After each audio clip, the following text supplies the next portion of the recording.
Hello and welcome to the FUTVE English Podcast, your one-stop shop for Venezuelan football in English, bringing you fortnightly episodes dedicated to the Venezuelan League, the national teams and the myriad of Venezuelan players around the world. Welcome to the final episode of the year for the FUTVE English Podcast. Today we will be reviewing everything that's happened in Liga FUTVE 2022, the men's and women's national teams, their highlights and lowlights, and noteworthy discussion from around the world involving our Venezuelan football stars. Joining me today is my regular co-host Dominic, and rejoining us after a fairly absent year, which is we're getting to later, traveling Europe, new jobs, new projects, is Kevin Vivas. Hello Dominic, how are you? I'm great. Looking forward to talking about a very eventful year, and looking forward to being back on the podcast. And Kevin, welcome back to the FUTVE English Podcast. How are you? Yes, very good, Jordan. Well, I'm happy to talk about Venezuelan football after 1 year of international football with the World Cup. And if we get time in this podcast, we will also be going through Kevin's experiences traveling Europe in a football sense, from stadiums to matches, and of course, something that interests us a lot here at the FUTVE English Podcast, football culture.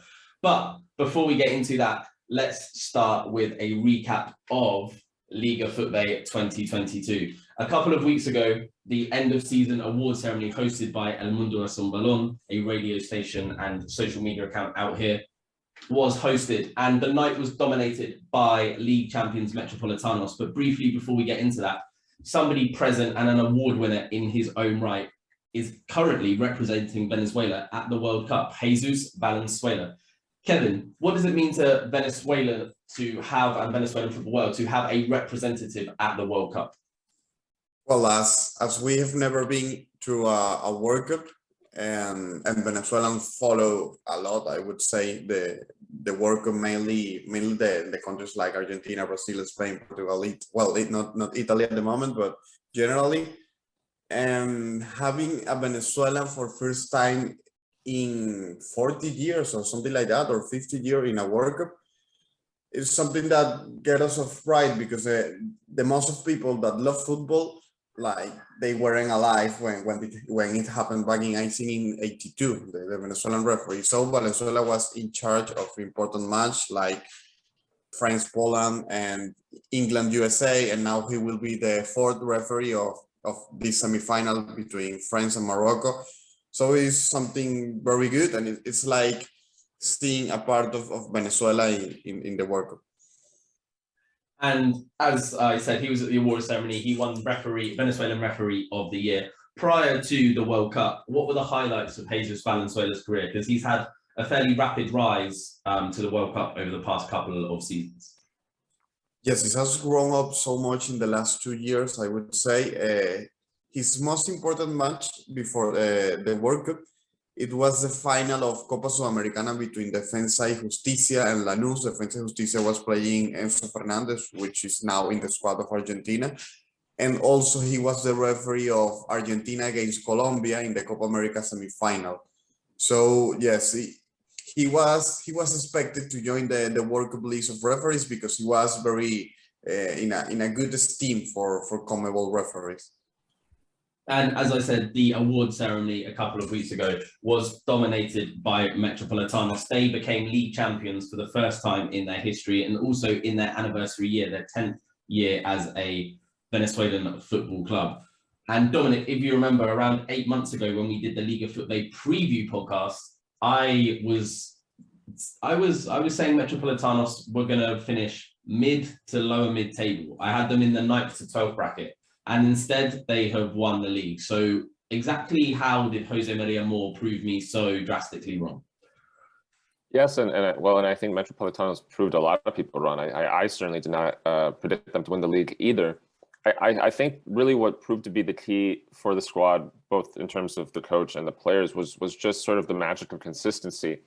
You have a team that sort of makes the most of a lot of the hallmarks of Liga FUTVE. You got a lot of young talent, a lot of veteran talent. You got everyone from Andres Ferro to Charlie Ortiz on this team pulling together.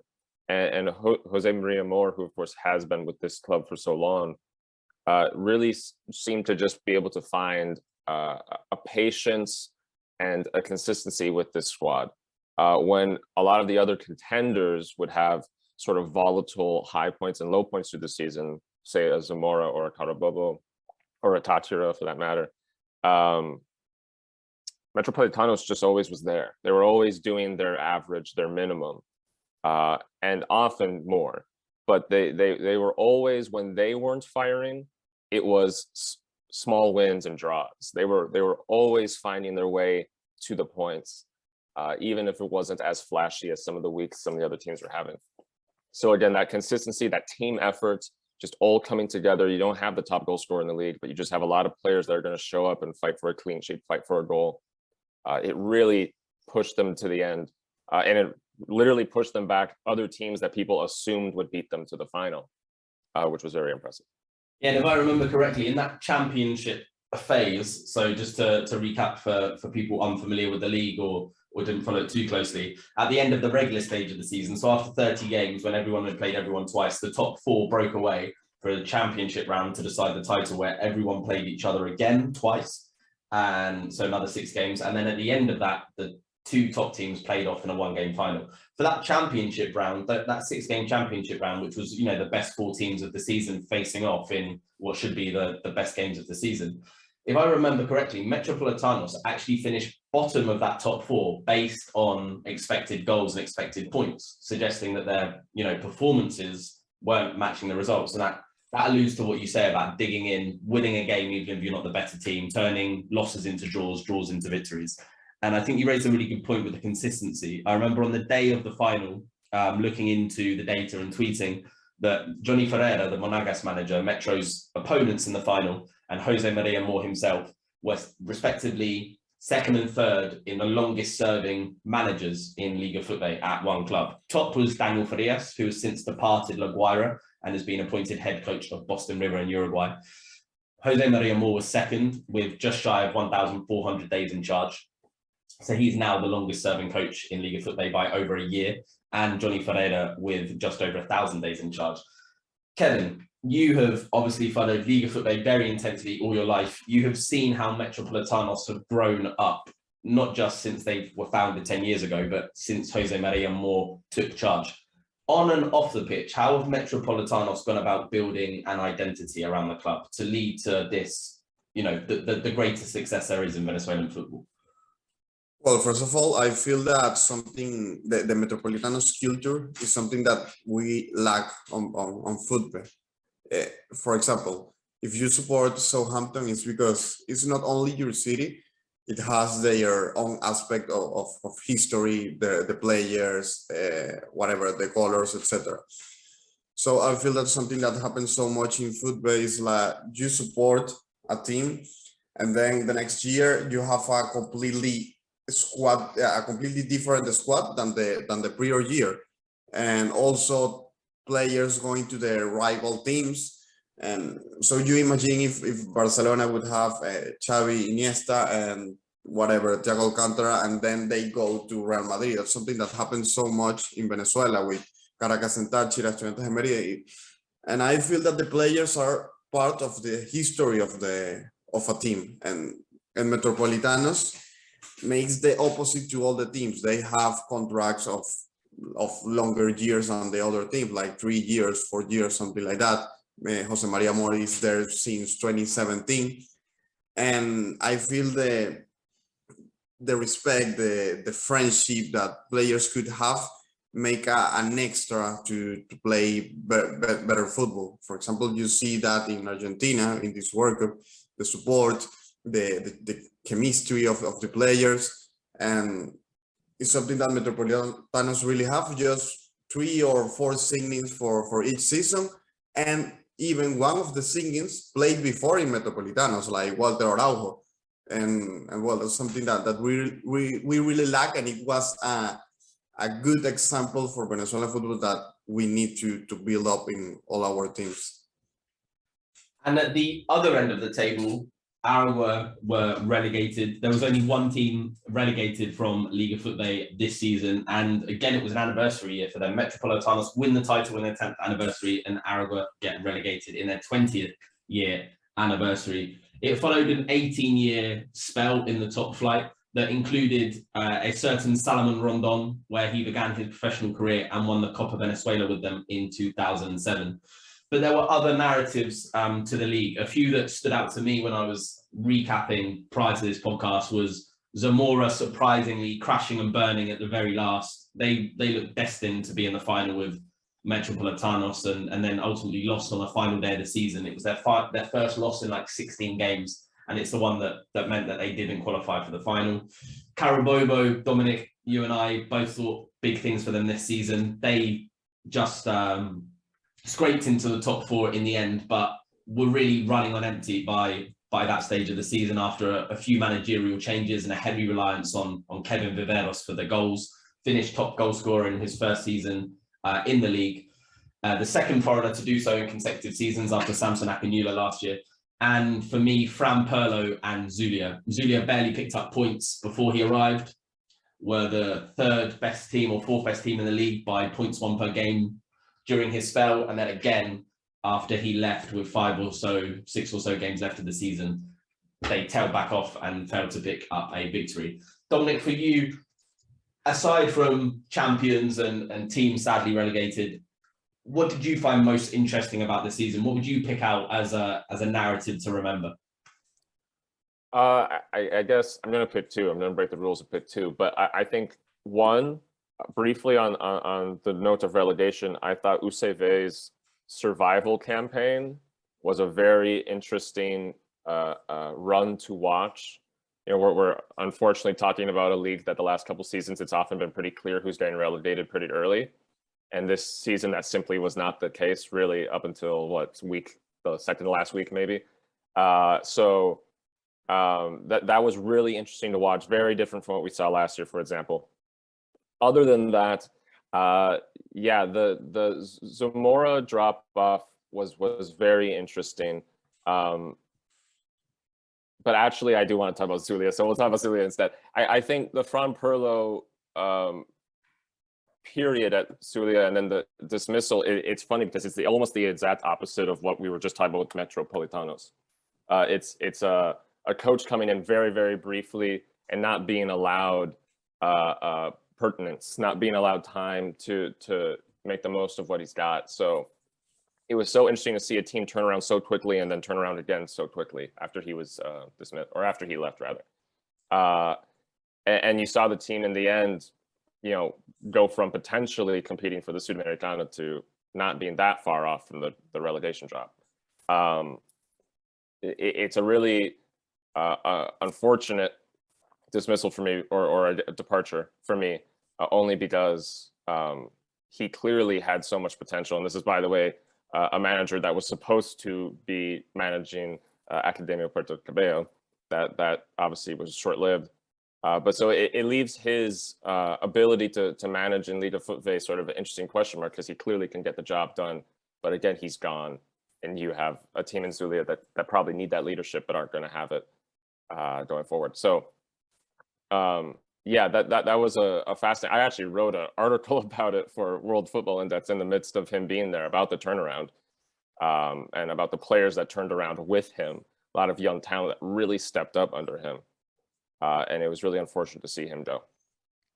Yeah, and we have breaking pre-news, the extra official, as they say on Venezuelan football Twitter, rumors of Zulia FC merging / almost subject of a hostile takeover from Deportivo Rio Zuliano, the second team in Zulia State, who narrowly missed out on chances to fight for promotion from the second division last season.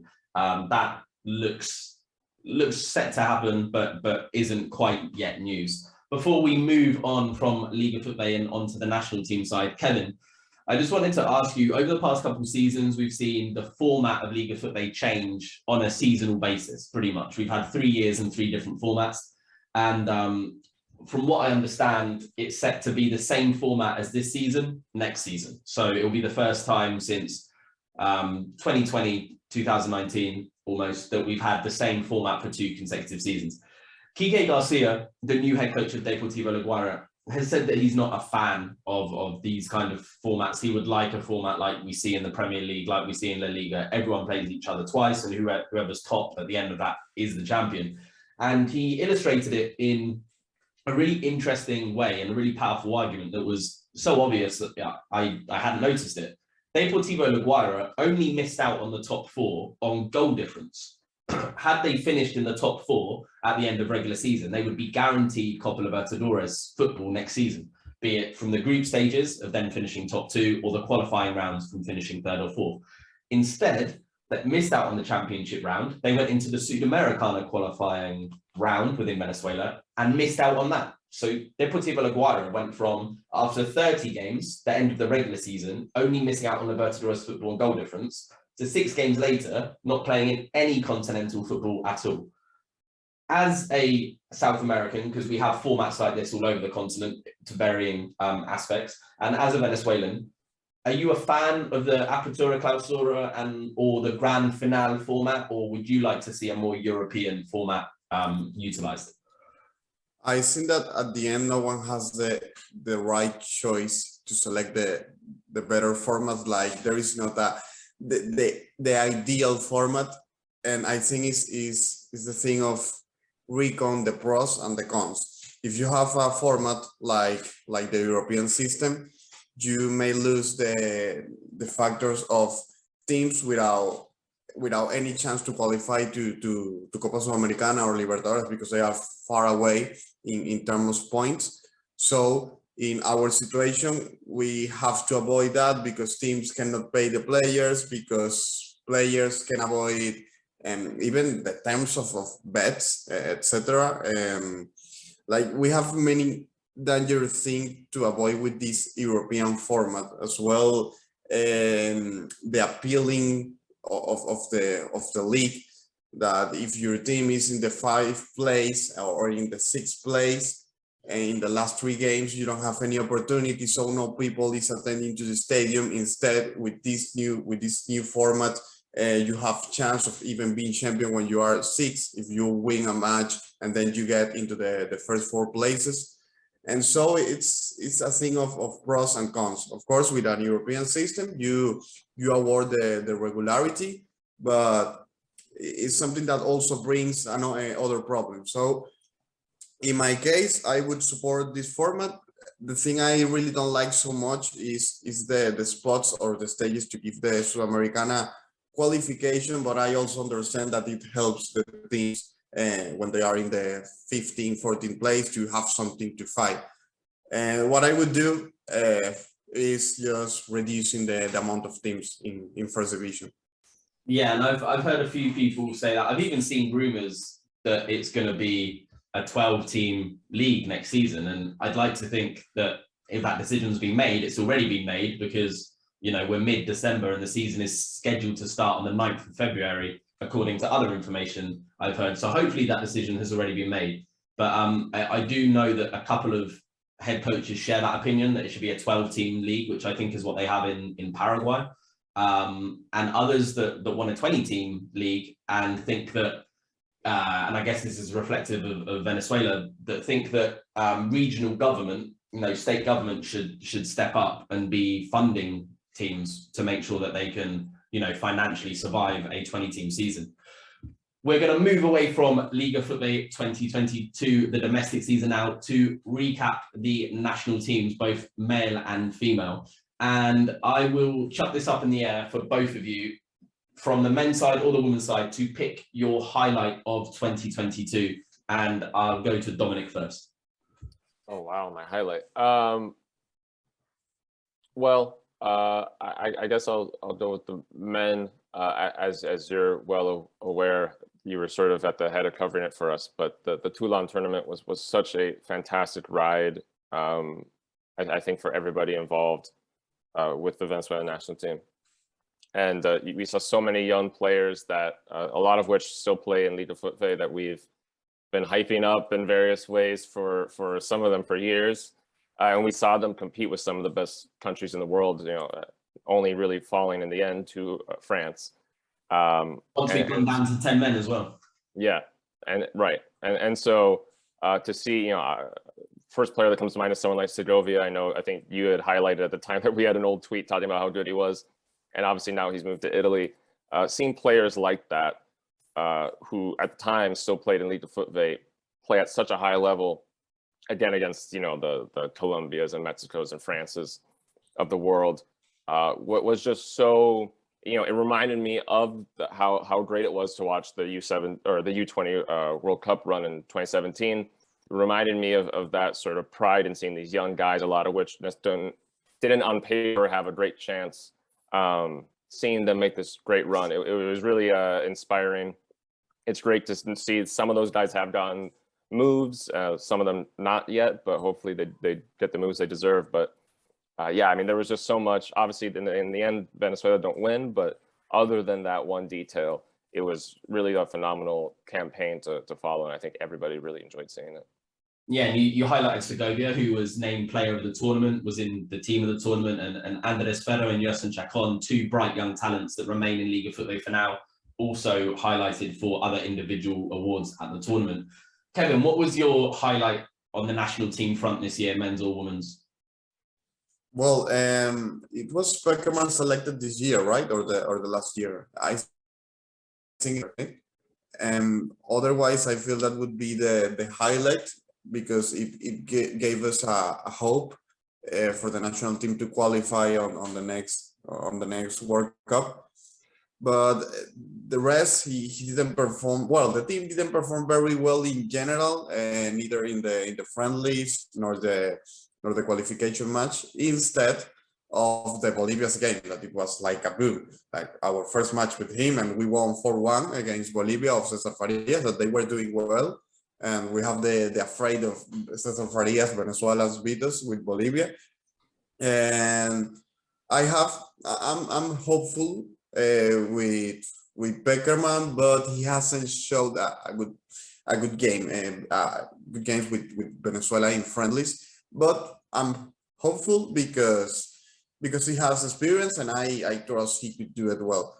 And as a highlight, the female national team didn't do well as neither in the qualification. Well, the Maurice Rebelo tournament was, of course, an illusional thing for us, and well, shamefully we didn't were champion, but we weren't expected to be on the final. Yeah, and to touch upon what you said about the men's national team, that Bolivia game, Pekerman's first game in charge, happened way back in January, so it was this year, a 4-1 victory. And then Venezuela's World Cup qualification campaign, although already dead at this point, trickled out with away defeats to Uruguay and Argentina, and a home defeat to Colombia. But the second half of the year, the friendlies, although you very correctly said Venezuela wasn't playing the best football, Venezuela did secure 4 out of 6 victories, beating Malta and Saudi Arabia 1-0, the UAE 4-0, and Syria 2-1. Obviously not the most illustrious of opponents, but then the other 2 results were a 1-0 defeat to Iceland in quite possibly the most boring game of football I've ever seen. Iceland winning 1-0 thanks to a penalty, and a 2-2 draw with Panama, which I think, had it not been a friendly, would have had us on the edge of our seats for the final 10 minutes, because Venezuela did rescue a draw when it looked like we were going to be beaten by a Panamanian team who had 4 or 5 players that play their football in Venezuela in Liga FUTVE. And those final 2 games, the Panama draw and the Syria victory, was noteworthy for the debut and first 2 goals for Ernesto Torregrossa, an Italian-born 30-year-old who, whilst I think isn't someone we should be getting excited about, does show that the federation is widening its net when it comes to national team call-ups. Finally, on the national team roundup, the under-20 women's team won gold at the South American Games this year. Kimberly Campos shined in that tournament, had already secured a move to Real Oviedo of Spain, but certainly cemented her status as an exciting young talent with that move. And lastly, our third topic, and if we have time to squeeze in Kevin's trips around Europe, we will, but onto our last topic, notable news from around the world in terms of Venezuelan football. We alluded to Telesco Segovia's move to Italy. He went to Sampdoria, in the mid-year. It's probably the highest transfer fee received in Venezuelan football for the past 10 years. There will be debate over whether it's the highest fee, just because these things aren't always crystal clear. But he went to Sampdoria for around $2 million. John Aramburu, another player from the Toulon Tournament, went to Real Union de Iran in the Tercera division of Spain. That is a more exciting move than it perhaps looks on paper. Aramburu is of Basque background. The club is in the Basque country of Spain and right on the doorstep of Athletic Club Bilbao and Real Zaragoza. No, do I mean Zaragoza? No, Sociedad, Real Sociedad. My apologies to anyone who has strong views on Spain and Basque politics. I sincerely apologize. And mid-year, Samson Akinyoola also made a move, joining Zamalek of Egypt for a fee reported to be over $1 million. He was the top scorer of Liga FUTVE in 2021, was fizzling out in 2022, to be perfectly honest, but I think that was more out of frustration that he didn't move at the beginning of the year. Many people in Venezuelan football, particularly Caracas fans, will probably follow his career avidly now and wish him the best. He also became the first player to be called up for a national team outside of South America whilst playing for Caracas in some time. I think the last one was, again, possibly African at the beginning of the 90s. Moving on to the end of the season, Juan Camilo Zapata and Kevin Kelsey have both moved on. Juan Camilo Zapata, a Colombian that has set the league on fire for the past 2 seasons, having come up from the second division with the Manos Comunares. Kevin, I think that's a good place to bring you in, because you made a really good post on So FUTVE's Instagram, sort of detailing what Zapata has done for Venezuelan football and why, even though he's not a Venezuelan, this is a move that the league can be proud of. Yes, and it's also that we have to say a lot, because for many foreigners coming to Venezuela to play is a big opportunity to find a stage to them. Juan Camilo Zapata was playing in second division in Colombia, which is not a good stage for a Colombian. And then he got injured, and then he was playing amateur, and then he tried on second division in Venezuela. He grew up, and then he was one of the best players of the season in this year. And many foreigner players have found in Venezuela a very good step in their careers. In Panama as well, for example, Gabriel Torres, now he's playing in USA or something like that, but he was selected to the Panama squad for the World Cup in 2018. Freddy Gondola make a step ahead, coming to Yaracuyanos and then into Deportivo Táchira, and now he's a normal player of the Panama national team. So it's a good team to speak about, that our league can work for foreigners, because we also have the opportunity to show them in Copa Libertadores or Sudamericanas, which is better than second division in Colombia, third division in Argentina, and better than first division or CONCACAF leagues. Yeah, and another thing about, I think, what the romance of the Zapata story that perhaps the Samson Akinyoola story lacks, even though, and this is probably part of it, even though Caracas is a bigger club and Akinyoola went for a bigger fee, although Zapata's fee has been reported as a club record fee for Cape Town City in South Africa, is that Zapata was at an unfashionable club. He did these things at a club that doesn't have much of a fan base. Is that fair to say, Kevin? Yes, for sure. It's the second team of a city, which being a second team in a city here in Venezuela is not having fans or very, very few. And away from transfers, when it comes to VenEx news, is the individual performances of a few individual players. And I think Dominic, being our resident MLS expert, Brujo Martinez seems to succeed year after year in different ways, with Philadelphia Union this year reaching the MLS Cup final. Yeah, absolutely. Continues to have a really phenomenal career with the Union, a team that frankly was expected to get to this point a couple of years ago, actually basically his first year with the team, and has gotten a little unlucky in the playoff structure, basically, the MLS has, and so they've fallen short. Last year they actually made the conference final, which if you win, you go to MLS Cup, and about half their squad got COVID and they lost to New York City in that. So this has been coming for a while. Obviously, unfortunately, they do fall short in the final. They end up losing to LAFC, but a great run from Brujo Martinez, who continues to basically just assert himself as one of the favorite midfielders in the league. Many people who aren't us think he's the best midfielder in MLS, certainly defensive midfielder. So he continues to sort of pave a path in a very useful way, in my opinion, because I think, because of Joseph Martinez, the profile of the Venezuelan forward really blossomed in MLS. But when you actually looked at the players that move there and do the best, it's actually usually midfielders and defensive players. So I think it's great that Brujo Martinez is sort of making sure that at the highest levels in MLS, people remember that that's a position to look for Venezuelan talent. But no, yeah, a great year for him, and congratulations on a great run. Yeah, you're right. Aside from us, there are many people that see Brujo Martinez as like the blueprint for what you want of a player in his position in MLS. I've seen literally clubs transfer strategies for upcoming windows have it written, we want a Brujo Martinez. But I think it's fair to say, although a few players, and his teammate being probably the best example, Jesus Bueno, although a few central midfielders or defensive midfielders have gone to MLS since Brujo Martinez, I think it's fair to say an MLS club hasn't found the next Brujo Martinez from Liga FUTVE yet, despite, I think, one or two candidates existing in Liga FUTVE. Another thing about Brujo is he didn't go to MLS as a young player. He was already 25 when he went. He played in the second division in Venezuela just a couple of years previous. And I think maybe last year after the Copa America, Edson Castillo could have had that opportunity to go to MLS.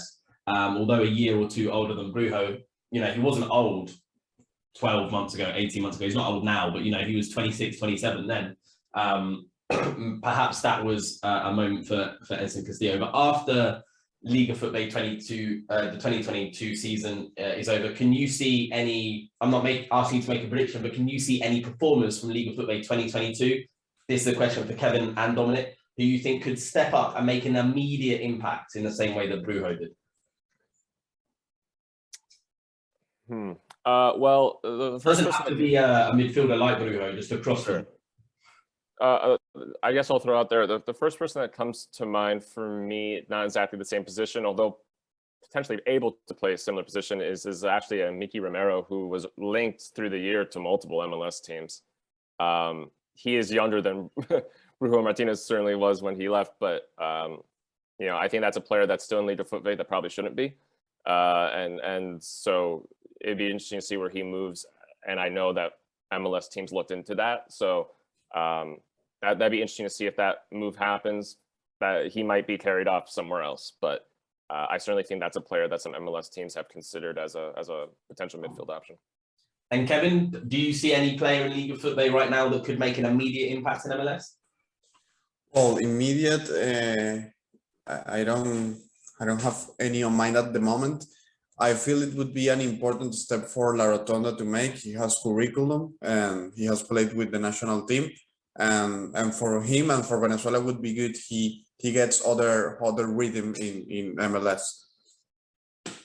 Yeah, no, that's fair to say. And I think I would be, to make an immediate impact, I think I'd be hard pushed to I certainly think there's talent in Liga FUTVE, of course, that can go to MLS and do well. But Brujo making such an immediate impact direct from Venezuela, I think is unparalleled in recent years. Christian Cáceres Jr. had 12 to 18 months being bedded in between New York Red Bulls 2 and the first team. And now, again, he's a standout midfield player. He's probably going to be the first Venezuelan in recent history to jump from Venezuela to MLS to Europe. We've spoken before, Kevin, that MLS hasn't really shown itself as a trampoline, if you like, for a South American talent. Miguel Almiron is obviously the exception, but he sort of stands alone as a South American that's gone from South America to MLS into Europe. And had success. We've actually just seen the other way around. Portland Timbers signing a Vander for 10 million from Norway, I believe. So that would be interesting to see how he does. We are running out of time. So Kevin's football experiences in Europe, it will be the first podcast of 2023. But before we clock out for the year, I would like to raise on the VenEx topic that Deyna Castellanos this year continued to raise the profile of Venezuelan women's football with a headline move from Atletico Madrid to Manchester City. none other than Manchester City, in fact. And she's already amongst the goals. She's already in the starting lineups. And importantly, for the visibility of not just women's football, but Venezuelan football, she's fronting publicity campaigns, not just for Venezuela, but for Manchester City, one of the fastest growing brands in women's football. And it's great for Venezuelan football to see. It's great for us as FUTVE English trying to platform Venezuelan football. She really is, I think, an unparalleled role model when it comes to Venezuelan football. Dominic and Kevin, thank you for being by my side throughout the year. I think it's fair to say another successful year for FUTVE English, and I hope both of you will be back early in January to listen to Kevin and his tour around Europe. Until then, bye-bye.